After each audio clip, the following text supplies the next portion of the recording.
Hello everyone, welcome back to this channel. आज इस video में हम बात करेंगे कॉन्स्टिट्यूशन के एक टॉपिक के बारे में जिसका नाम है इमरजेंसी। इमरजेंसी के बारे में आपने जरूर सुना होगा कि इमरजेंसी क्या होती है, या देश में इमरजेंसी लग गई है, स्टेट में इमरजेंसी लग गई है। लेकिन इमरजेंसी एक्चुअली होती क्या है और इसके क्या कॉन्स्टिट्यूशनल प्रोविजंस हैं, आज हम इस वीडियो में उसके बारे में बात करेंगे। तो सबसे पहले इमरजेंसी इंडियन कॉन्स्टिट्यूशन के पार्ट 18 में आती है। इंडियन कॉन्स्टिट्यूशन के अभी हमारे पास 25 पार्ट्स हैं। हर पार्ट में कुछ आर्टिकल्स डाल दिए गए हैं। वैसे ही जो इमरजेंसी के बारे में बात करता है वो पार्ट 18 बात करता है। आर्टिकल 350 से 360 तक इमरजेंसीज के बारे में बात होती है। इमरजेंसी क्या होती है? तो ये एक स्पेशल सिचुएशन होती है in which the normal functioning of the government change. यानी ये एक ऐसी स्पेशल सिचुएशन है जिसमें जो हमारी गवर्नमेंट है, जो वो अपना नॉर्मल फंक्शन कर रही थी, अब उसमें क्या जाएगा, वो चेंज हो जाएगा। यानी अब गवर्नमेंट नॉर्मली फंक्शन नहीं करेगी because of some serious danger. क्योंकि अब क्या हो गया है, कोई सीरियस डेंजर की बात हो गई है, इस वजह से हमारी जो गवर्नमेंट है वो अब नॉर्मल फंक्शन नहीं कर सकती। अब उसके फंक्शनिंग में क्या जाएगा, चेंज आ जाएगा। लाइक वॉर, कैसी सिचुएशन आ सकती है सीरियस डेंजर की? जैसे वॉर, कि वॉर होने वाला है, एक्सटर्नल अग्रेशन, आर्म्ड रिबेलियन और even in the financial crisis. इनके बारे में हम अभी बात करेंगे कि करके कि war, external aggression, armed rebellion क्या होता है। तो इमरजेंसी एक स्पेशल सिचुएशन होती है जिसमें गवर्नमेंट की जो नॉर्मल फंक्शनिंग है वो चेंज हो जाती है। और वो किस वजह से होती है? क्योंकि सीरियस डेंजर, कोई सीरियस डेंजर आ गया है। और वो सीरियस डेंजर किस तरह का हो सकता है? War, external aggression, armed rebellion और even in the financial crisis. वो क्या हो सकते हैं? फाइनेंशियल क्राइसिस भी हो सकते हैं जिनकी वजह से इमरजेंसी लगाई जा सकती है। जब इमरजेंसी लगती है तब सेंटर गेट्स मोर पावर। जो सेंट्रल गवर्नमेंट है उसके पास ज्यादा पावर्स आ जाती हैं। यानी जब इमरजेंसी लगेगी, चाहे वो कोई सी भी इमरजेंसी हो, नेशनल, स्टेट या फिर फाइनेंशियल, जब इमरजेंसी लगेगी तो जो स्टेट गवर्नमेंट्स की जितनी भी पावर्स हैं वो सब अब सेंट्रल गवर्नमेंट के हाथ में आ जाएंगी। और इस तरह जो हमारी सेंटर है वो ज्यादा पावरफुल हो जाएगी। साथ ही जो हमारे फंडामेंटल राइट्स हैं दे आर सस्पेंडेड, उनको इमरजेंसी के टाइम पे सस्पेंड कर दिया जाएगा। क्योंकि जब कोई ऐसी सिचुएशन आ गई है जिसमें गवर्नमेंट ही अपनी नॉर्मल फंक्शनिंग नहीं कर पा रही है, तो सिटीजन्स हैं उनको कैसे उनके सारे फंडामेंटल राइट्स मिल सकते हैं? इसलिए फंडामेंटल राइट्स छीन लिए जाएंगे। और जो आपका फंडामेंटल राइट है कि आप, अगर आपका फंडामेंटल राइट का वायोलेशन होता है तो आप सुप्रीम कोर्ट जा सकते हो। इसका मतलब फंडामेंटल राइट सस्पेंड होने पर इमरजेंसी के टाइम पे आप सुप्रीम कोर्ट को भी अप्रोच नहीं कर सकते। अंबेडकर क्या कहते हैं इमरजेंसी के बारे में? ये कहते हैं कि Indian constitution is unitary as well as federal as per the times and circumstances. Ambedkar कहते हैं कि जो इंडियन कॉन्स्टिट्यूशन है वो यूनिटरी भी है और फेडरल भी है। और वो टाइम और सर्कमस्टांसेस के हिसाब से चेंज होता रहता है कि कब उसको यूनिटरी बनना है और कब उसको फेडरल बनना है। जैसे इन नॉर्मल टाइम्स, जब नॉर्मल सिचुएशन होती है तो इट इज फेडरल, वो फेडरल की तरह काम करता है। फेडरल मतलब कुछ पावर्स हमारी सेंट्रल गवर्नमेंट के पास होती हैं, कुछ पावर्स हमारी स्टेट गवर्नमेंट के पास होती हैं। तो in normal times it is federal and during emergency, लेकिन जब इमरजेंसी लगती है वो कैसा बन जाता है? यूनिटरी बन जाता है। यूनिटरी कैसे बन गया? जो हमारी सेंटर है उसको सारी पावर्स मिल गई हैं, तो अब वो एक यूनियन बन गया, एक हो गया है। तो यहाँ पे इमरजेंसी के टाइम पे वो यूनिटरी बन जाता है। Part 18 provides three types of emergencies. यानी पार्ट 18 में हमें तीन तरह की इमरजेंसीज बताई गई हैं। नेशनल इमरजेंसी, जिसके बारे में बात करता है आर्टिकल 352, स्टेट इमरजेंसी जो है 356 में, और फाइनेंशियल इमरजेंसी जो है आर्टिकल 360 में। तो अब हम आज इस वीडियो में सिर्फ नेशनल इमरजेंसी को ही समझेंगे। एक एक वीडियो में लेके आऊंगी जिसमें हम अलग अलग इमरजेंसी को समझेंगे। आज इस वीडियो में सिर्फ हम नेशनल इमरजेंसी को समझेंगे। नेशनल इमरजेंसी जो होती है, it is impose by president. इसको प्रेसिडेंट लगाते हैं। अगर वो सेटिस्फाइड हैं कि जो इंडिया की सिक्योरिटी है या फिर इंडिया की किसी पार्ट की इज थ्रेटेन, उसको खतरा है। किस वजह से खतरा है? तीन चीजों की वजह से। या तो वॉर की वजह से, युद्ध होने वाला है, या फिर एक्सटर्नल अग्रेशन की वजह से, या फिर आर्म्ड रिबेलियन की वजह से। वॉर मतलब युद्ध, एक्सटर्नल अग्रेशन मतलब अगर कोई कंट्री, कोई बाहरी कंट्री आके हमारे देश पे हमला कर देगा तो उसको बोलते हैं एक्सटर्नल अग्रेशन। या फिर आर्म्ड रिबेलियन मतलब जब अपने ही देश के नागरिक या अपने ही देश का कोई ग्रुप जो है इनसाइड द कंट्री वो आर्म्स उठा लेता है अगेंस्ट द गवर्नमेंट, तो उसको बोलते हैं कि it is a situation of armed rebellion. तो नेशनल इमरजेंसी लगाई जा सकती है बाय द प्रेसिडेंट अगर वो सेटिस्फाइड हैं कि इंडिया की या इंडिया के किसी पार्ट की जो सिक्योरिटी है उसको थ्रेट है वॉर की वजह से, एक्सटर्नल अग्रेशन की वजह से या आर्म्ड रिबेलियन की वजह से, तो वो नेशनल इमरजेंसी इम्पोज कर सकते हैं। जो आर्म्ड रिबेलियन वर्ड है वो 44th अमेंडमेंट इसमें हुआ था, और इससे पहले आर्म्ड रिबेलियन से पहले यहाँ पे आता था इंटरनल डिस्टर्बेंस, यानी हमारे देश के अंदर ही जो डिस्टर्बेंस चल रहे हैं उसकी वजह से हम इमरजेंसी लगा सकते हैं। लेकिन 44th अमेंडमेंट के बाद इसको रिप्लेस कर दिया गया and it was replaced by armed rebellion. अब इंटरनल डिस्टर्बेंस इसमें नहीं है। तो इससे भी कई बार क्वेश्चन बन जाता है कि जो ये 3 पॉइंट्स है जिन बेसिस पे इमरजेंसी लगाई जा सकती है, आर्म्ड रिबेलियन से पहले कौन सा था और कौन से अमेंडमेंट से आर्म्ड रिबेलियन आया है। President issues an official order called proclamation. तो प्रेसिडेंट क्या करेंगे, जब इमरजेंसी लगाएंगे उस टाइम पे वो एक ऑफिशियल ऑर्डर निकालेंगे और उस ऑफिशियल ऑर्डर को कहेंगे कि वो क्या है, एक प्रोक्लेमेशन है, उसी को बोला गया है प्रोक्लेमेशन। मैंडेटरी कैबिनेट अप्रूवल, अगर प्रेसिडेंट ने कहा कि भाई इमरजेंसी लगनी चाहिए, उन्होंने कोई प्रोक्लेमेशन निकाला, तो प्रोक्लेमेशन निकालने के बाद ये मैंडेटरी है कि जो कैबिनेट है उसका अप्रूवल लिया जाए। ऐसा आर्टिकल 352 का क्लॉज 3 कहता है, जो कि ऐड हुआ है आफ्टर 44th अमेंडमेंट। यानी 1975 में जब इंदिरा गांधी के द्वारा इमरजेंसी लगाई गई थी, तब ऐसा कुछ भी नहीं था कि जो कैबिनेट है उससे अप्रूवल लेना पड़ेगा। और इंदिरा गांधी के जस्ट एक फोन पर ही, फखरुद्दीन अली अहमद उस टाइम प्रेसिडेंट थे, उनके एक फोन पर ही उन्होंने इमरजेंसी घोषित कर दी थी। उसके बाद ही 44th अमेंडमेंट आया था और इसमें ये चीज डाल दी गई थी कि ऐसे ही एकदम इमरजेंसी नहीं लगाई जा सकती, उसके लिए जरूरी है कि जो कैबिनेट है उसका अप्रूवल लिया जाए। ठीक है, तो ये क्या दिखाता है, दिखाता है कि ये कोई एक सोल डिसीजन किसी का नहीं है। ये जो कैबिनेट मिनिस्टर्स हैं उनसे भी इस बात के लिए सलाह ली गई है कि देश में इमरजेंसी लगनी चाहिए। तो it was added by 44th amendment. ये कह रहा है president can not declare emergency without recommendation of council of ministers headed by the prime minister. मतलब अब जब उन्होंने प्रोक्लेमेशन निकाल दिया है तो अब ये जरूरी है कि उसको कैबिनेट का अप्रूवल मिले, काउंसिल ऑफ मिनिस्टर्स का अप्रूवल मिले, that is headed by the prime minister. आगे अप्रूवल बाय पार्लियामेंट, क्लोज 4 कहता है अगर एक बार इमरजेंसी डिक्लेयर हो गई है तो जो प्रोक्लेमेशन है उस इमरजेंसी का, it must B place before both houses of the parliament. उस प्रोक्लेमेशन को पार्लियामेंट के दोनों हाउसेज के सामने रखा जाए और उनके द्वारा वो क्या किया जाए, अप्रूव्ड किया जाए, right. It shall cease after 1 month unless approve with in special majority. अगर हाँ, अब जैसे प्रोक्लेमेशन प्रेसिडेंट ने निकाला तो it must be approved by both the houses of the parliament.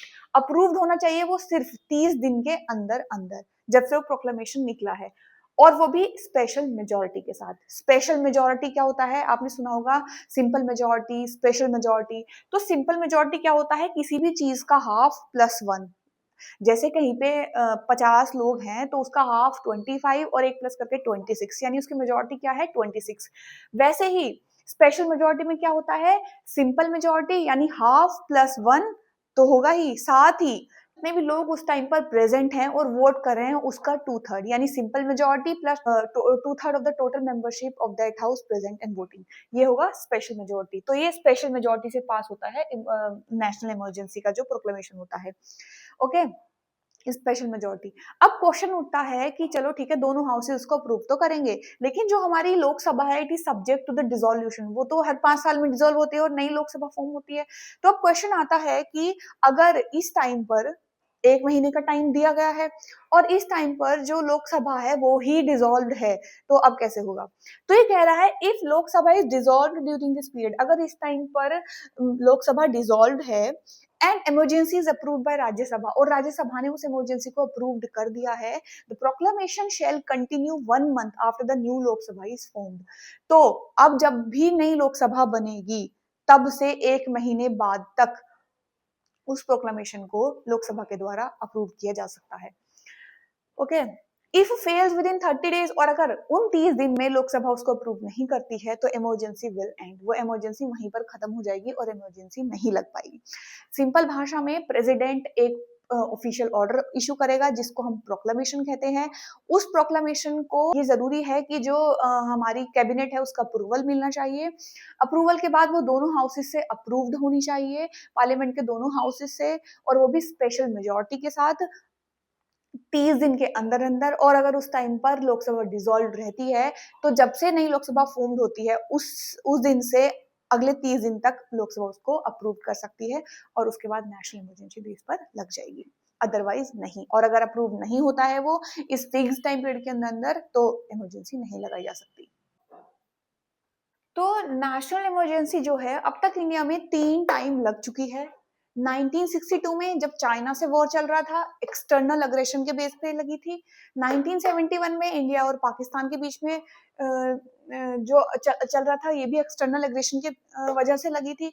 और 1975 में इंटरनल डिस्टर्बेंस पे इमरजेंसी लगी थी, और it was imposed by prime minister Indira Gandhi. और इसी इमरजेंसी लगने के बाद ये जो वर्ड था इंटरनल डिस्टर्बेंस, 44th अमेंडमेंट लाके इसको हटा दिया गया और वो आर्म्ड रिबेलियन से रिप्लेस्ड कर दिया गया। It can further be extended for 6 months after approval from the both houses. जब दोनों हाउसेज ने अप्रूवल दे दिया है 30 दिन के अंदर अंदर, तो अब फर्दर इसको 6 महीने तक बढ़ाया जा सकता है। ऐसे बार बार अप्रूव करा करा के इसको 6 महीने तक बढ़ाया जा सकता है। और मैक्सिमम कब तक बढ़ाया जा सकता है, तो इंडेफिनिट पीरियड ऑफ टाइम, इसका कोई फिक्स्ड टाइम नहीं है कि आप तब तक नेशनल इमरजेंसी को बढ़ा सकते हो। बस जब तक प्रेसिडेंट को लग रहा है कि ऐसी सिचुएशन चल रही है, वो बार बार अप्रूवल लेके पार्लियामेंट से हर 6 महीने तक इमरजेंसी को बढ़ा सकते हैं। अब मैं एक बार आपको वो समझा देती हूँ, मंथ वाला जो मैंने बताया था। इसमें क्या है कि प्रेसिडेंट, फॉर एग्जाम्पल, हम एग्जाम्पल के द्वारा समझते हैं। प्रेसिडेंट को लगा नेशनल इमरजेंसी में कि कोई सिचुएशन उनको लग रही है। पहली बात तो जो नेशनल इमरजेंसी है वो इंडिया में पूरी इंडिया के लिए भी लग सकती है या किसी पार्ट के लिए भी लगाई जा सकती है। अगर प्रेसिडेंट को लगता है कि जो इंडिया है, जो हमारा देश है, उसको खतरा है किसी भी 3 चीजों से, वॉर, एक्सटर्नल एग्रेशन या फिर आर्म्ड रिबेलियन से, तो वो क्या करेंगे, एक ऑफिशियल ऑर्डर निकालेंगे, जिस ऑफिशियल ऑर्डर को नाम दिया गया है proclamation. And it is mandatory कि उस प्रोक्लेमेशन को कैबिनेट का अप्रूवल मिले। Cabinet means the council of minister that is headed by the prime minister. अब जब अप्रूवल मिल गया है, अब वो प्रोक्लेमेशन जाता है both the houses of the parliament के पास, और पार्लियामेंट के पास जाके उसको दोनों हाउसेज से 30 दिन के अंदर अंदर अप्रूवल मिल जाना चाहिए। ठीक, अब ये है हमारे प्रेसिडेंट। इनको लगा कि इनमें से कोई भी सिचुएशन आ रही है तीनों में से, उन्होंने एक प्रोक्लेमेशन निकाला। प्रोक्लेमेशन निकालने के बाद उन्होंने कैबिनेट का अप्रूवल भी ले लिया, कैबिनेट का अप्रूवल भी उनको मिल गया। अब उनको अप्रूवल लेना है हाउसेस से, दोनों हाउसेस से, लोकसभा से एंड राज्यसभा से। अब फॉर एग्जांपल जो अप्रूवल है वो उन्होंने 1 जन 2024 को निकाला है। तो 1 जन 2024 को निकाला है, तो सीधी सी बात है, अब वो 1 फेब 2024 तक लोकसभा और राज्यसभा दोनों का अप्रूवल मिल जाना चाहिए। ठीक, अब बात क्या होती है कि जो राज्यसभा है उसने तो अप्रूवल दे दिया, लेकिन क्योंकि लोकसभा इस टाइम डिसॉल्व थी तो वो अपना अप्रूवल नहीं दे पाई। अब क्या होगा, अब लोकसभा जो है हमारी फॉर एग्जाम्पल फॉर्म्ड होती है जाके 1 मार्च को, 1 मार्च 2024 को लोकसभा फॉर्म्ड हुई। ठीक, प्रोक्लामेशन जो इशू हुआ था वो 1 जनवरी 2024 को हुआ था। इस टाइम में अप्रूवल के लिए गया था और 1 फरवरी तक अप्रूवल चाहिए था, लेकिन इस टाइम पे लोकसभा डिसॉल्व थी। लोकसभा फिर से बनती है, नई फॉर्म होती है 1 मार्च 2024 को, राइट। तो अब तक ये प्रोक्लामेशन चले जा रहा था, चले जा रहा था, चले जा रहा था, चले जा रहा था। जैसे ही 1 मार्च आता है, लोकसभा फॉर्म्ड होती है। अब 1 मार्च से 1 अप्रैल तक, 1 अप्रैल तक अप्रूवल लोकसभा का मिल जाना चाहिए। और जब 1 अप्रैल से पहले पहले या 1 अप्रैल तक लोकसभा का अप्रूवल मिल जाता है, तो वो माना जाएगा कि वो 30 दिन के अंदर अंदर जो है अप्रूवल मिल गया है दोनों हाउसेज से। कहने का मतलब है जब से भी अगर लोकसभा डिसॉल्व है, तो जब से भी बनेगी तब से लेके अगले 30 दिन तक हम उसको ये मानेंगे कि अप्रूवल मिल गया है। और अगर नहीं मिलता तो वो प्रोक्लेमेशन वहीं पर खत्म हो जाएगा और इमरजेंसी इंपोज नहीं हो पाएगी। तो ये था इसका कॉन्सेप्ट। ओके, अब जब अप्रूवल मिल गया है दोनों हाउसेस से, अब वो 6 महीने तक इसी तरह अगले 6 महीने तक इसको इमरजेंसी को बढ़ा सकते हैं, और मैक्सिमम वो कितने भी लंबे टाइम तक इमरजेंसी को बढ़ा सकते हैं। अब लास्टली हम समझेंगे कि नेशनल इमरजेंसी तो लग गई है, उसके इफेक्ट्स क्या होंगे। क्या नेशनल इमरजेंसी लगने के बाद भी हम अपनी नॉर्मल लाइफ जी सकते हैं, या सब कुछ ऐसे ही चलता रहेगा। तो इसके कुछ इफेक्ट्स हैं। सबसे पहला, centre becomes more powerful and can give directions to any state in respect of the executive power. Article 353 कहता है कि जब इमरजेंसी लग जाएगी तो सेंटर गवर्नमेंट के पास ज्यादा पावर आ जाएंगी, मतलब वो स्टेट की पावर्स भी ले लेंगे। स्टेट गवर्नमेंट अपनी ऐसे गवर्नमेंट तो बनी रहेंगे, लेकिन जो एक्चुअली में उनकी जो पावर्स हैं वो सब सेंट्रल गवर्नमेंट के पास चली जाएंगी और सेंट्रल गवर्नमेंट ज्यादा पावरफुल हो जाएगी। ठीक है, और यहाँ पे वो इतनी पावरफुल हो गई है कि it can give directions to any state, वो किसी भी स्टेट को in respect of the executive matters directions भी दे सकती है। आर्टिकल 353 ऐसा कहता है। आगे, parliament can make laws on state list subject 353 clause B. 353 का क्लॉज बी कहता है कि इमरजेंसी लगने के बाद पार्लियामेंट के पास ये पावर आ जाती है कि अब जो स्टेट लिस्ट में जो भी सब्जेक्ट्स दिए गए हैं उन पर पार्लियामेंट कानून बना सकती है। स्टेट लिस्ट सब्जेक्ट क्या है? हमारे शेड्यूल 7 जो हमें फेडरल लिस्ट की बात करता है, फेडरल लिस्ट जिसमें दी गई है, उसमें 3 तरह की लिस्ट दी गई है, यूनियन लिस्ट, स्टेट लिस्ट और कंकरेंट लिस्ट। यूनियन लिस्ट में वो सारे मैटर्स आते हैं जिस पर हमारी सेंट्रल गवर्नमेंट लॉज बना सकती है। स्टेट लिस्ट में वो मैटर आते हैं जो कुछ सब्जेक्ट्स उसमें डाल दिए गए हैं कि इन पर सिर्फ स्टेट गवर्नमेंट ही लॉ बना सकती है, और कंकरेंट लिस्ट में ऐसे मैटर्स आते हैं जिस पर दोनों कानून बना सकती हैं। तो जब इमरजेंसी लगती है तो जो स्टेट गवर्नमेंट की स्टेट लिस्ट में बनाने वाली पावर थी वो अब सिर्फ पार्लियामेंट के पास चली गई है, यानी स्टेट लेजिस्लेचर अब कोई लॉज पर नहीं बना सकता और इमरजेंसी के टाइम पे सिर्फ पार्लियामेंट बना सकती है। ऐसा कहता है 353 क्लॉज बी। अब हमारे फंडामेंटल राइट्स का क्या होगा इमरजेंसी में? तो आर्टिकल 358 कहता है कि भाई इमरजेंसी 3 ग्राउंड्स पर लगती है, national emergency, war, external aggression और आर्म्ड रिबेलियन पर। तो जब इमरजेंसी लगेगी वॉर या फिर एक्सटर्नल एग्रेशन के ग्राउंड पर, तो आर्टिकल 19 हमारा ऑटोमेटिकली सस्पेंड हो जाएगा, उसको कोई डिक्लेयर करने की जरूरत नहीं है। ये इम्प्लाइड है कि वॉर या एक्सटर्नल एग्रेशन के टाइम पर अगर नेशनल इमरजेंसी लगती है तो आर्टिकल 19 सबका छीन लिया जाएगा, जो क्या देता है हमें? राइट टू फ्रीडम, जिसमें 6 तरह की हमें फ्रीडम्स दी गई हैं वो हमसे छीन ली जाएंगी। लेकिन अगर नेशनल इमरजेंसी लगती है आर्म्ड रिबेलियन के ग्राउंड पर, तो यहाँ पर आर्टिकल 19 जो है वो ऑटोमेटिकली सस्पेंड नहीं होगा, इसको सस्पेंड करने के लिए स्पेशल मेजोरिटी की जरूरत पड़ेगी। ठीक, आगे आर्टिकल 359 कहता है all fundamental rights will be suspended. जब नेशनल इमरजेंसी लगेगी तो आपके सारे फंडामेंटल राइट्स छीन लिए जाएंगे, लेकिन सिर्फ 2 फंडामेंटल राइट्स को छोड़कर, वो है आर्टिकल 20 और 21। ठीक, और ये 2021 भी किसके द्वारा डाला गया था? 44th अमेंडमेंट के द्वारा डाला गया था। तो ये थी नेशनल इमरजेंसी की बात। आई होप कि आपको समझ में आया हो नेशनल इमरजेंसी का कॉन्सेप्ट। मैंने पूरी कोशिश की है कि जिस तरह मैंने समझा है मैं उसी तरह आप लोगों को भी समझा सकूं। तो अगर आपको वीडियो पसंद आए हो तो मुझे प्लीज कमेंट बॉक्स में जरूर बताएं लिखकर कि आपको वीडियो कैसा लगा, आपको नेशनल इमरजेंसी समझ में आई या नहीं आई, और अगर नहीं आई तो मेरी क्या कमियां रही हैं। मिलते हैं नेक्स्ट वीडियो में स्टेट इमरजेंसी के साथ। Thank you so much.